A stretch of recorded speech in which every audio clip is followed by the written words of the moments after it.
What's up guys? Today we're back to start a brand new series on the channel, and this series has been made possible by me being in the content creator program now, because now I get access to a bunch of the new champions early so that I have time to be able to make content about them. Now, I'm already behind in this content though. I only got into the program the day that Agatha Harkness came out, so I haven't had time to do any videos for her yet. But I still wanted to drop this as a bit of a baseline, as a bit of a start to the series, so that I can then bring out the Spider-Man symbiote videos and all the new champions that come out after that. And to make the expectations of these champions a bit more realistic, I'm going to break these videos up into two parts. Because whilst Ascension is cool, it's not realistic for the majority of people. To be able to get Ascension materials for these new champions, you have to be spending a ridiculous amount of units or money on crystals to be able to try to get them when they first come out in the game. And so I want you to have reasonable expectations about these champions as they come out. And so for this video, for the explained part of this series, I'm going to go through Agatha Harkness at a rank 4 Sig 20 unascended level. And then for a bit of fun, because big numbers are also cool as well, and to be able to see what the full capabilities are of this champion, tomorrow is going to be another video coming out of Agatha Harkness at max potential. And max potential is basically rank 5, Sig 200, Ascension level 2 with max synergies. Because I do want to see what these champions are fully capable of at their highest level possible, but I understand that is not realistic for the average player. So that's why I want to break it up a little bit. Now, to avoid missing that video when it comes out, and to avoid missing all of the other later champion videos that I'm going to do in this series as well, hit subscribe down below. It really does help me out. I truly do appreciate it, and it means that you're not going to miss the next video when it comes out as well. So hit that subscribe button down below to let me know you're liking these videos too. But anyway,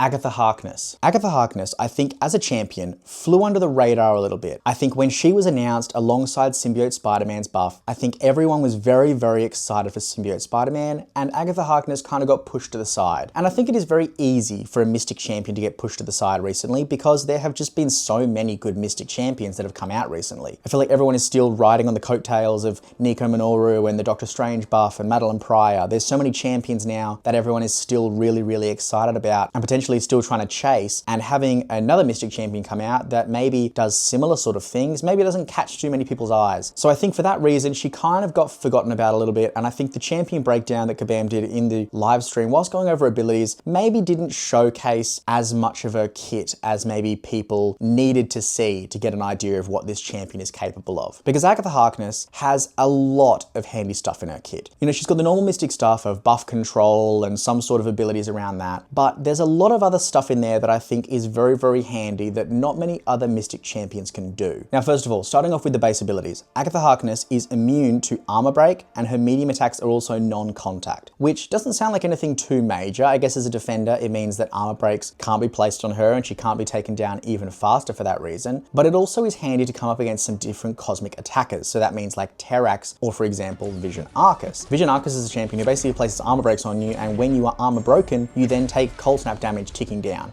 Because Agatha Harkness can avoid that armor break, she can then avoid that cold snap as well. So she is a very, very solid counter for him. And then for other champions like Terrax, for example, who place some breaks very regularly, or other champions where maybe you just get clipped, you're going to take a lot less damage, which is quite nice too. But one part of Agatha Harkness's kit that I think is very, very important is the Steadfast. So against cosmic champions, when Agatha or her opponent have 2 or more buffs, she gains an indefinite Steadfast. And Steadfast basically gives you the ability to block unblockable attacks. And this just opens the doors to so many different counters. There's a few that came to mind for me. Obviously, Serpent is going to make an appearance in this video. Serpent is, I feel like, the measure of a Mystic champion nowadays. Everyone wants to see what they can do against a Serpent, even though we've got so many Serpent counters now. I'm sick of Serpent, but he's still relevant, I guess. But other champions where I think people get caught up a lot, for example, Null and Heimdall, a Steadfast with them is really, really useful. For example, Heimdall's special 2 attack. How many times have you all been caught out by Heimdall's special 2? You accidentally push him to special 2, maybe you've been trying to keep him to special 1 the entire fight, he gets to special 2, and then you've just taken so much damage, if not died. With a Steadfast, as long as Heimdall has a couple of buffs, or you have taken a couple of buffs as well through the magical theft ability, you are going to be able to block that special 2 and vastly decrease the damage taken. Obviously, you will still take damage, you're still blocking quite a hefty hit, but to be able to reduce that damage so much is very, very handy. As well with Null. Null is another champion who she is really, really handy against with Steadfast, because with Null, when he's in his corruption phase, if you have not really played against Null very well and you've ended up with him throwing a couple of special 1s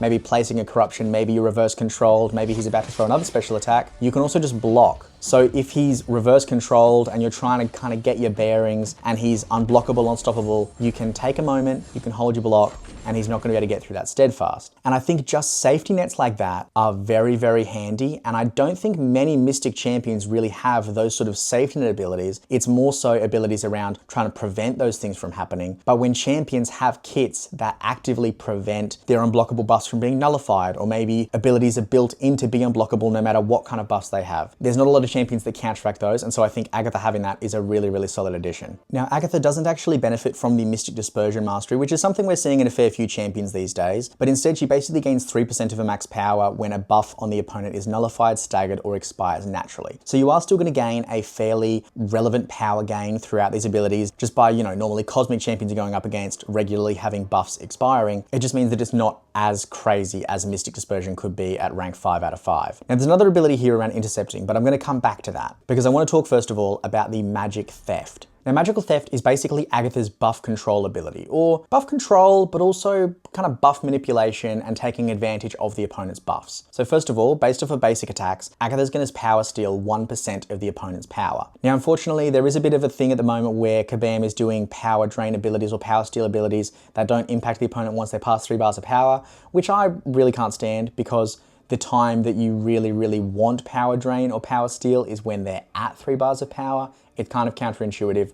I don't like it, but that's also part of her kit as well. But the main way you're really going to ramp up Agatha is through the atrophy. So when she places an atrophy on the opponent, any buff that they gain that is either a power gain, a fury, a precision, a cruelty, or an armor up buff, Agatha is going to copy this buff. Now this duration depends on the duration of the opponent's ability duration, unless it's an infinite buff, in which case it's going to be 15 seconds. And this can also be expanded through these synergies as well, through Black Cat, I believe it is, where she can also then copy Energize and Pierce buffs. So throughout all of those buffs, that covers a lot of cosmic champions. And then just to counter those sort of immortality champions as well, when Agatha well-timed blocks or when she punishes a special attack, she destroys an immortality, an unstoppable, or a safeguard buff and replaces it with a rubble. So that means for countering serpents, for countering dark phoenixes, even for countering the annoying ends of, for example, like Heimdall or someone who is taking advantage of a Heimdall synergy, you're going to be able to manage those buffs a little bit better as well. But that's all well and good. The buff control works through the atrophy. Cool. How do we get the atrophy? The atrophy all comes through your Rune Prison, which is what you're trying to maintain the entire fight with Agatha. So Agatha's Rune Prison is activated on a special one, and this special one basically is going to create an area of the game where you need to try to keep the opponent in that area. And we've seen other things like this in the game before with like the leader or high evolutionary. There's areas in the game where you need to try to keep the opponent in, and normally it's quite difficult to keep the opponent in that space because of how much you're going back and forth across that little arena. But with Agatha,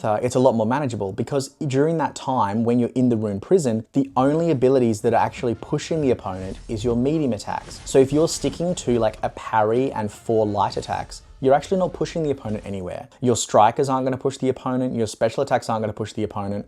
So as long as you're kind of balancing around dodging their special attacks and using your medium attacks sporadically to try to keep them in that space, you're able to keep them in that area quite easily compared to a lot of other champions. Now the Rune Prison as a baseline duration starts at 15 seconds, but there are some ways to try to extend that because you do want to keep it running as long as possible. Because whilst the opponent is inside the Rune Prison, they're going to be inflicted with an atrophy passive. And that atrophy, because they are now an atrophied opponent, means that you're going to be able to copy all of those opponents' buffs that they gain whilst they're in that Rune Prison. Now if the opponent tries to leave the Rune Prison, it's going to be paused for 5 seconds, and especially if Agatha is a defender, this can be particularly annoying because it's also going to root you for 5 seconds as well. But outside of balancing that Rune Prison and trying to keep that active for as long as possible, you're also trying to manage your amplifiers. And the amplifiers are gained through this ability that I skipped past before. So whenever either champion intercepts or punishes a special attack, you gain a 5% amplify. And intercepts feed quite heavily into Agatha's kit because not only are you going to gain the amplifiers through that, and that's how you're going to kind of build up your buffs as well, but the intercepting also feeds into her signature ability. So when Agatha is intercepted by a basic attack, she actually gets knocked down instead. Now normally if you're trying to intercept an opponent and you slightly mess up, your timing is just off a little bit, and they happen to be dashing at you at the time,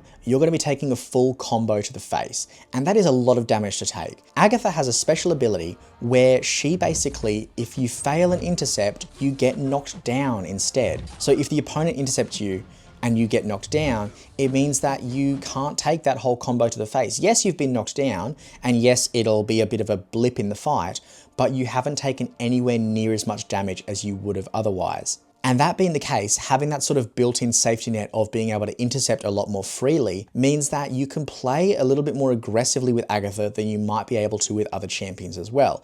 And so by playing aggressively and trying to focus on getting as many intercepts as possible, you're going to be able to gain a lot of those amplify buffs, and that's just going to feed into more and more damage through that rune prison and also through your special attacks. Now, the special one is what activates your rune prison, so once you've done that, you really want to avoid the special one just because it will inflict another atrophy passive, but I have found that you don't really need that. The main thing you want to try to focus on is getting off your damage, and that is through your special 2. Now, building up to your special 2 attack, Agatha has basically a little counter in the corner, which is based on her ability power rate, and that's going to be building up through your amplifiers and controlling your buffs and being in that rune prison area. And once that reaches 100, it's going to become empowered. And when it's empowered, on activation, you're going to inflict a bunch of energy vulnerability on the opponent to then be able to deal a bunch more burst damage based off that special 2 attack. This special attack also scales with your ability power rate as well, so once you've built up those amplifiers, you've got those attributes on the opponent, potentially you've gained a couple of buffs from them, you're going to be dealing a hell of a lot of damage. Another bonus thing is that the special 2 also pauses the rune prison for 5 seconds, so when you're kind of in the cycle of getting regular special 2s based off of removing those buffs and copying those buffs and the buffs expiring off the opponent, and because of the atrophy with them expiring faster, you're really going to be able to cycle those special attacks very, very quickly. Now, another key thing in Agatha's signature ability is she basically passively regenerates a bunch of the damage taken from incinerates, nova flames, and the block hits while suffering from those debuffs. And if there's any champion you can think of that uses Nova Flame that's in the Cosmic class, Dark Phoenix. She is a great Dark Phoenix counter. Because of being able to manage that Nova Flame, having that buff copy, and also having abilities to be able to stop that cheat death mechanic, she is a very, very good Dark Phoenix counter. Probably the best Dark Phoenix counter. I can't remember one off the top of my head that is better. She was doing some hefty Dark Phoenix fights and coming out at full health. So very, very good option for that. The signature ability, I think that is the most important thing in the signature ability. Defensively, the intercepting thing is nice, but for a ability in general, for being an attacker, that Nova Flame regeneration is ridiculous. Now, I guess another relevant thing as well through the signature ability is that the energy vulnerability also gains extra potency depending on your sig level too, which is kind of nice as well, because off of that special 2, you are going to be dealing a lot of energy damage. So taking all of this into account, what does that rotation look like? You're kind of using Agatha in the way that you're trying to build up to your special 1 as soon as possible, because once you've placed that special 1 and you have that rune prison active, any buffs the opponent is going to be gaining from there, you're going to be able to copy as long as they're one of those specific buffs you can copy. And once you've got that rune prison placed and you've got that atrophy on the opponent,